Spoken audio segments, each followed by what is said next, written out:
তো হ্যালো বন্ধুরা, আবারও চলে এলাম একটু বড় একটা ভিডিও নিয়েও। জানোই তো তোমরা সবাই রিলসের সাথে সাথে একটু বড় ভিডিও পোস্ট করতে হয়, এটা একটা নিয়মের মধ্যেই আছে।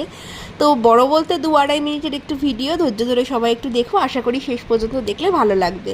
তো গ্যালারি ঘাঁটতে ঘাঁটতে আবারও আমার জন্মদিনের দিনের সন্ধেবেলার ভিডিওগুলো আমি দেখলাম, যেগুলো তোমাদের সাথে শেয়ার করা হয়নি। তো ভাবলাম চলো সেগুলোই তোমাদের সাথে শেয়ার করি।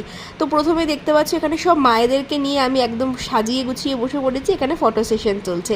আর চারিদিকে আমার ফটোগ্রাফারের কোনো রকম অভাব নেই, মানে চারিদিক থেকে সবাই ক্যামেরা নিয়ে কিন্তু রেডি এই সুন্দর মুহূর্তগুলোকে ফ্রেম বন্দি করে রাখার জন্য।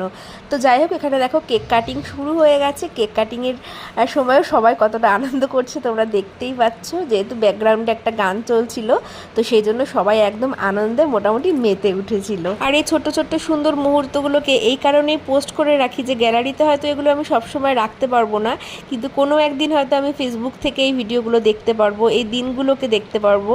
তো সেই জন্য এগুলো কিন্তু স্মৃতি হিসেবেই বলতে পারো রেখে দিই। আর বাড়ির সবার এত ভালোবাসা না থাকলে আমার এই আজকের এত স্পেশাল দিনটা কিন্তু এত স্পেশাল কখনোই হতো না। সবাই সত্যি ভীষণ আনন্দ করেছিল আর আমারও ভীষণ ভালো লেগেছিল।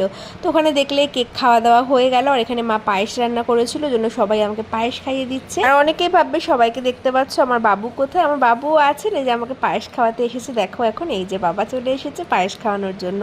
বাবা যেহেতু অসুস্থ, তো এখানে যেহেতু একটু চিৎকার চেঁচামেচি হচ্ছে, জন্য বাবা পাশের ঘরেতেই বিশ্রাম নিচ্ছিলেন। তো মোটামুটি কেক আর পায়েসটাকে সরিয়ে এরা দেখো এইসব সব রেডি করে রেখেছিল। আর আমি বাবাকে বললাম তুমি একটু সাইডে গিয়ে দাঁড়াও, কারণ এই স্নোগুলো বাবার জন্য একদম ঠিক না। বাবা যেহেতু হার্টের পেশেন্ট, তো বাবা ওই জন্য দেখো পাশে দাঁড়িয়ে রয়েছে।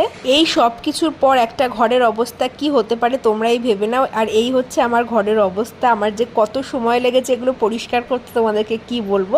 তো যাই হোক, সেদিনকে আবার ছিল চন্দ্রগ্রহণ, যার জন্য একটা টাইমের পর সবার খাওয়া দাওয়া কমপ্লিট করে নিতে হতো।